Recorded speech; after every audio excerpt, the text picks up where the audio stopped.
Welcome to another episode of the Shop Walk here at Iconic Motorbikes. It is Friday, November 1st, and I might want to call this a parts walk actually to start off. We're gonna get to the shop and we'll talk about the bikes in just a moment. But as you can see here, we have well, a lot of Honda RC30 parts. Our dear friend Jim Granger is closing up shop, unfortunately. He has a couple projects that he's going to still work on, but his sons reached out and asked if we were interested in acquiring some of the parts inventory, either for RC30s that we have here, or of course for Iconic Moto Market, our parts platform that we've just come out with. So you can expect to see a lot of this stuff up on Iconic Moto Market in the next couple of days as Robbie and as well as Riff behind the camera right now get these things added. We've got wheels, we've got a whole bunch of tails, bodywork. You know, those of you with keen eyes will see there's some other stuff. NS400R tank there, some NC35 bodywork over on that side. That frame is for an NS400R. So it's a little bit of a mismatch, mishmash. I don't know why I can't talk anymore.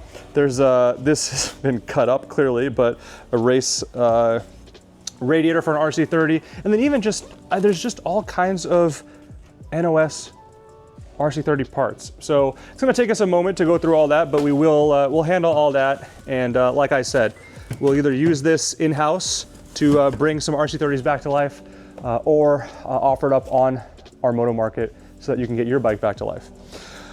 In addition, I'm going to swing around you, sir. So in addition to the RC30 stuff that we acquired there from Jim, a colleague, a mutual colleague of ours is Yasha, and Yasha has this 999. Here the bodywork's been repainted. It's actually in this container. So we've got some 999 bodywork that will go on that bike once we, I guess, look into a potential electrical issue. And that's my least favorite thing to do because you never know how long it's going to take you to figure out electrical stuff. All right, moving on to the shop part of the shop walk. Here we go. Oh, speaking of 999s, okay, over in Angels Bay, we got a couple things going on here. We've got that really crazy modified Street Fighter, the 1098. Yellow. What's that? Red. Oh, it's yellow. Yeah, it's true. You've been working on a bunch of yellow bikes.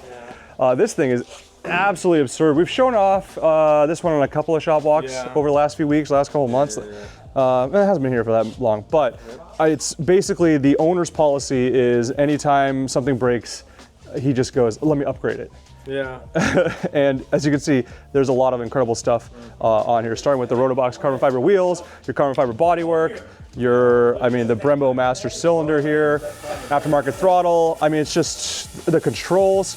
I don't know. What are you doing to this bike, buddy? Oh yeah, so we have already done a lot of repairs already with starting issues, and the starter spark clutch had gone bad. Okay. We replaced a couple of gears. We replaced the starter. That was also going bad. And then also he had low fuel pressure, so we had to do some repairs to the fuel pump. And so I had to replace some parts, and so we could get the full amount of pressure for the gas. Okay. And so yeah, so I still have to test it, but most likely I know everything is good because we put new parts in there. And that's about it. So right now, hopefully, I've been kind of going back and forth on both because this is fuel pump repair and this one was fuel pump repair. So yeah. I'm just like kind of knocking out both of them at the same time, you know. Well, there you go. This is a good segue. Yeah. My man Angel knows how to tell a story and go side to side. This is I think this is a 2005? Yeah, 2005. 2005 Ducati 999, the base model, bi-posto, dual seat, that kind of thing. Yeah. Not necessarily the most collectible bike in Ducati world, and I got a lot of crap a couple of days ago when I was like, I don't like yellow bikes, and people were like, shut your, you're an idiot. No. But I stand by it, and I also stand by the fact that, like, honestly, the 999 just never did it for me. Yeah. Aesthetically, I like the side-by-side headlights, and I think the market also agrees with me. Like, and I'm the guy who actually likes this. You like these? Yeah. I like the front end and I like the look of the bike. But is there a but? I just don't like the tail section too much. Oh, interesting. So with the exhaust above the lights. I hate that the brake light. Yeah, can you show us? Yeah. I don't like the brake light section of it. You know what I'm saying? Yeah, fair. Yeah, I just don't like this. I wish there was a light underneath this instead. Yeah, it is very atypical for your exhaust to be above the brake light and turn signals and all that stuff. So that was a distinct styling choice. Whether or not it paid off, I'm with you. I agree. I don't personally care for that. I'm a Cowboy guy too. And there's a certain. Oh, wait, make sure you're near me because I got. There's a certain CX6R that did the same thing. Oh, really? And that's the one of the Cowboys that I don't like. I don't really like it. And as a matter of fact, it's because of the same thing. Okay. They did the tail light underneath it, and it just doesn't work. There you go. So an Angel styling book.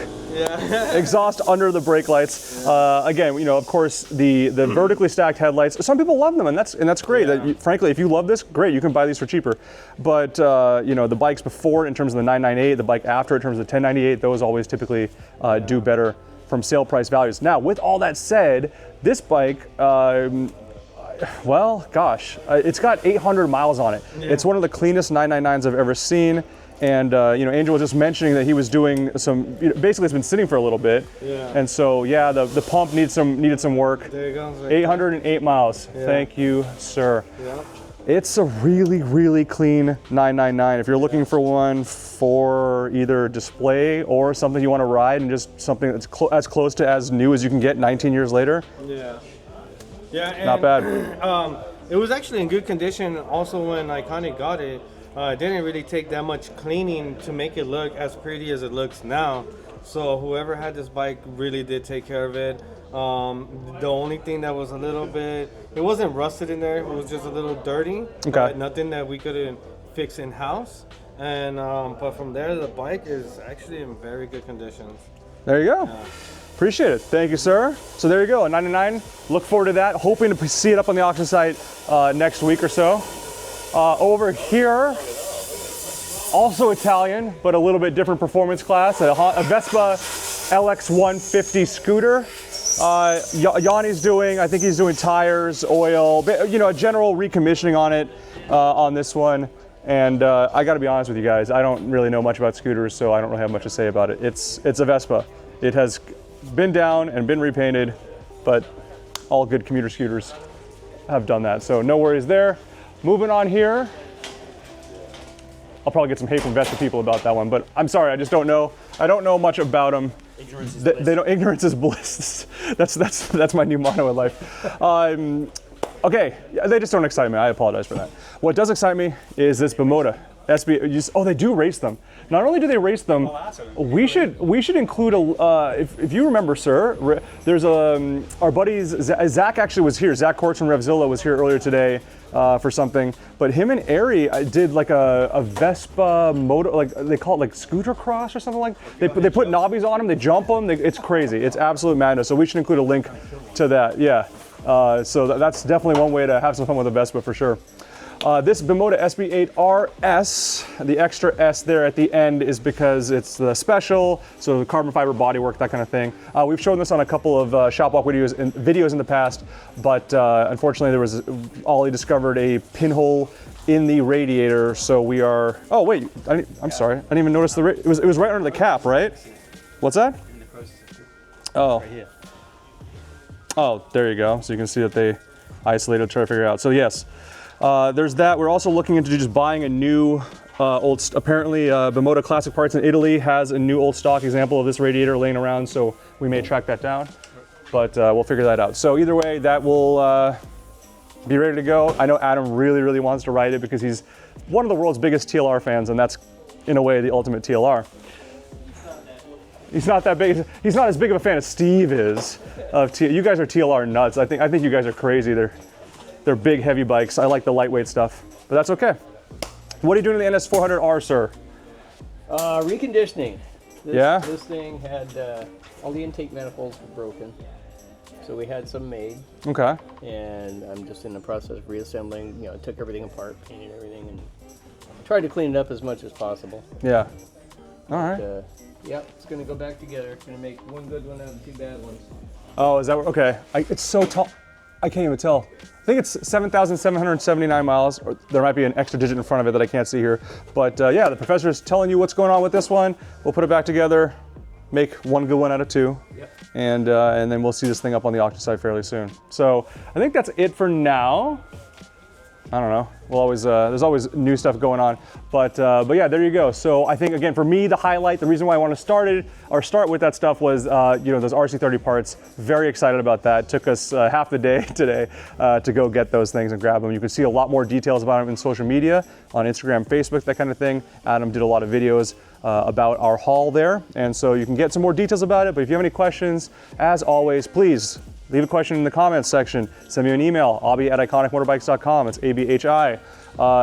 Or just go to a motor market and you can find the parts there.